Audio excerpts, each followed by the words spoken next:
Hey guys, welcome back to episode 4 of my test play series where we are testing the mods and the mod pack that I'm currently making for Pixelmon for the server that I eventually hope to make with you guys over here that we can then build up and get you guys playing on it as well. And we can all survive together in a Nuzlocke world that's going to be quite tough. So, where are we currently? Right, we got a Meowth, a Larvesta, and a egg. I did catch a Swablu, which is pretty cool. Might want to get him in the team. A terrible special attack and HP, maybe not. Um, though I think today what the plans are is we do have a couple of eggs, tokens. I think what we should do is get a couple of tokens, run around, hatch a couple of eggs, and then just carry on playing. See if a mini game pops up. That way we can earn some decent prizes. I already got 2 shulker shells from that, which is now my trusty shulker box that I'm carrying with me. So for today, the plans are, like I said, hatch a couple of eggs. Right, so we got 3 commons and an epic. That's the IV machine, shiny machine. This is the egg move machine and the hidden ability machine. I think I'm gonna go for a shiny on the epic. I just can't help it. The shinies are just too good. They're just too cool. Let's do that. Um, let's grab one of each of these and see if we get anything good.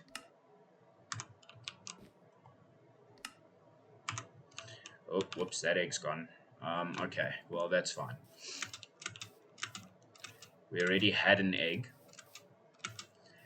With Larvesta in the front, egg hatching should be a lot quicker. Oh, here's my house. I've been working on it. It's coming along nicely. Got a roof, a little bit of a roof, a second story that I plan on building on this side. No idea how I'm going to get there from the inside, but yeah, coming along nicely. I also went to the savanna biome, started collecting some of this. Super difficult to get, I guess. I like chopping down oak, way easier. Right, let's get, I think Meowth. Let's get Meowth a couple of decent levels here today. And then I'll just catch you up with what I've been doing. I've been doing a lot of game balance. Try get as many of the mods that I have in here. Just working nicely together, not feeling too overpowered. Um, I have finally turned off the drop all thing so that loot isn't currently or constantly dropping. It gets deleted immediately. I didn't know that was a setting, so I'm glad I found that. It's such a pain to just have all this loot with me all the time, especially like rotten flesh and a bunch of trash like that.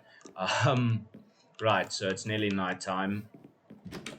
Have I actually shown you guys how this mod does, the one mod does behave at nighttime? It's actually kind of dangerous, but I'll give you guys a little bit of a preview of how aggressive these Pokemon actually do get at nighttime. Show you guys that it is not fun to be out at night. Yeah, I'm pretty sure that guy's after me. Yeah. It's happening. OG. So the whole point is to get the Pokemon quite aggressive at nighttime. I will implement repels, but yeah, they do force battles like that.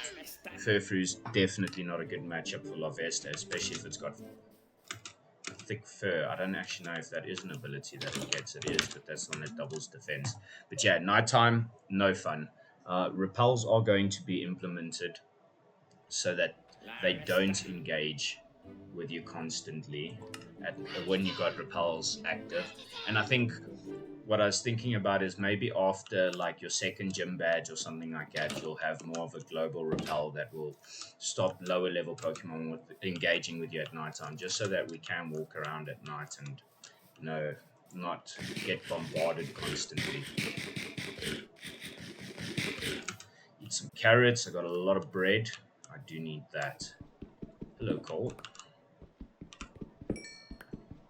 At some point, we need to get a mine established over here, get some diamonds and some iron. I need better tools. But we are still in the early game, so for now it's just survival. Meowth's getting a decent level, which is great. Once we have a Persian, life will be a lot easier. Though we are earning some decent money from Meowth.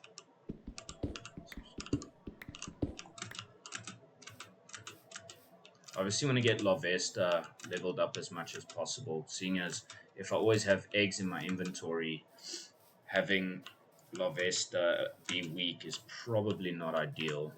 But if I have a Persian, then I can ride on it. Whoops, 2 eggs have already cracked. That is awesome. That Weeping Bell, I do like quad resisted, right? So definitely worth going for.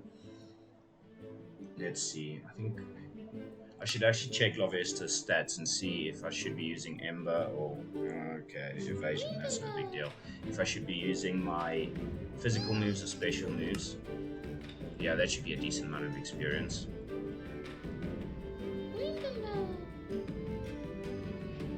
Yo, Ferium Z and a large candy. Cool, I don't think I want those. So how that does happen with those drops is if you look at my luck, it's currently D. I have no multipliers because I have no shinies. That's why I want shinies, is those drops that just happened after Weeping Bell. They do drop more frequently with shinies, which is just awesome. Right, check out Larvesta. Yeah, flame body, that's fine. Okay, yeah, special defense, alright. Attack is way higher than special attack, so for the time being I am doing the right thing. I actually did have a choice specs, but that's going to be useless for the time being. Let's run around a bit, get these eggs hatching. You know what, send Meowth out. Give Meowth a nice large candy, get the level closer to 28. Yeah, that's not what I want. If I can find an TM trader, that would be cool, so that I can get false swipe on Meowth as well.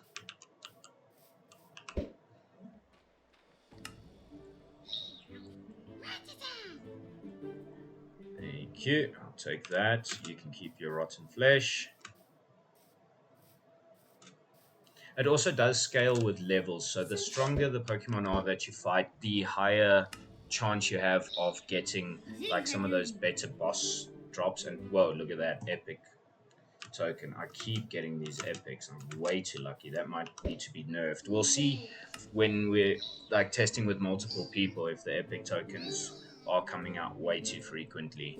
But at the same time, just because it's an epic token doesn't necessarily mean you're going to get great drops from it.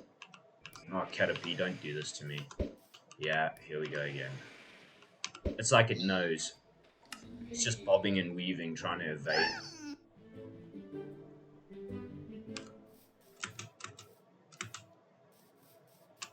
Whoa, 21. Cool. Yeah, we're quite close to Persian. Once we get Persian around, can definitely run around with Persian, hatch eggs, and then start building a good team that's going to be like viable. Yeah, so I have expanded the drops. The Mega Stones now also drop in the higher tiers of those lucky drops, which should be great. To finish my thought with the tokens is just because you have an epic token, it doesn't necessarily mean that you're going to get like an epic Pokemon from it. All of the drops are like tiered based on luck. So you could still get like bad Pokemon, but with like for example the IV one, that one's got 15% chance to actually improve your IVs, and then if you do hit that with an epic, you do get like just a 90 plus Pokemon, which is great. I think it's 5% chance with the shinies, but we can actually check that. Whoa, there we go, my Meowth. I don't want to cancel that.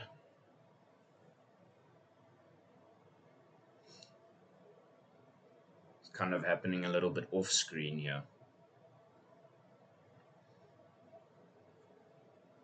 Here we go, Persian. Power Gem doesn't help me very much. But riding on Persian's back is going to make hatching eggs way easier. I must just be careful of exactly that, except lava. It's even worse. This black sand is where I've been getting all my sand from for glass for the house. So yeah, I got an epic token. Whoa, a Scyther. That is a good way to get false swipe. Also a good way to get to lose a Pokemon. I can't help it. No, jeez, that was a bad idea. I should run for the heals. Uh-oh. Don't do this to me, and I get critted. That is the joy of a Nuzlocke, I guess. Right, back to being broke. We do at least have 2,900 Poké Dollars, but yeah, that was probably stupid. You also can't catch Pokemon outside of battle, so it doesn't help. I just go there and throw a bunch of balls. Um, I think we took about 10 whole steps on Persian before I got greedy. Yeah, I guess that is part of the charm of a Nuzlocke, but not gonna lie, that does hurt. Let's go for hidden abilities. The thing with the hidden abilities is, like, if I do pull something with a great hidden ability, like slow poke or something with regenerator, then it's going to be so much easier to survive certain situations. Obviously, there's a lot of great hidden abilities that I can use. Once the gyms come in, I imagine that you're going to have to build a full team with like a water team or something like that to deal with the rock or the fire gyms, with swift swim and all kinds of things, because I do plan on making those gyms insanely difficult. I guess, yeah. Run, hatch a couple of eggs, and then we'll end it over there for today.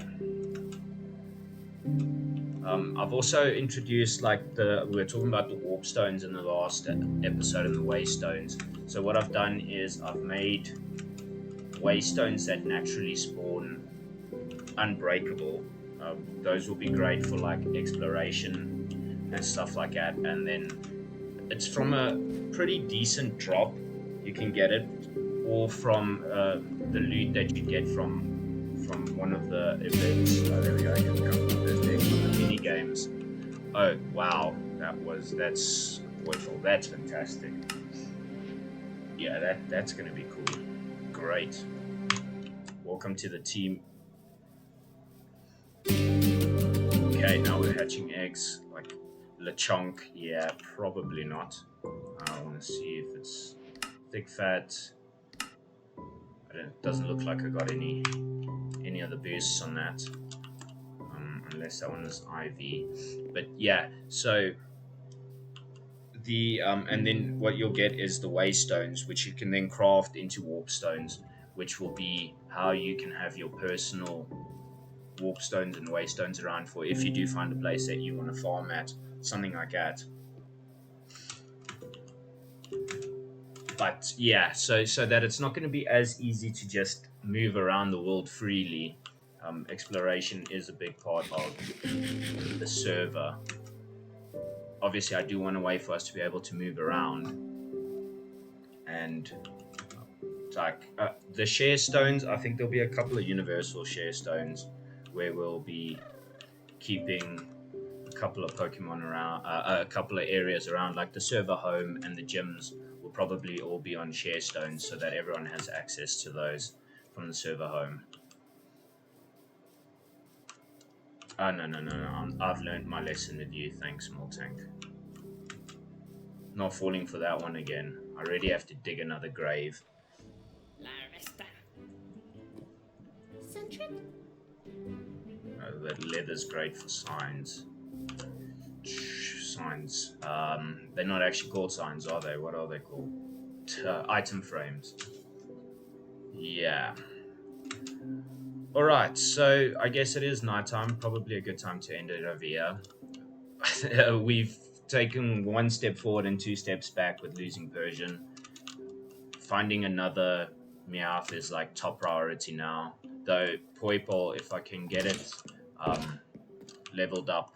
I can't remember the name of its evolution right now, but Nagandal is pretty strong. Not very tanky, but definitely help for just knocking out a bunch of Pokemon.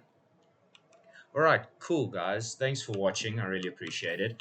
if you enjoyed the video or you want to carry on watching, please do like and subscribe so that we can carry on with the series. I do plan on dropping another devlog this week, which I'll just catch you guys up on all the different mods that I've added and all the changes as well. But thanks again, and bye.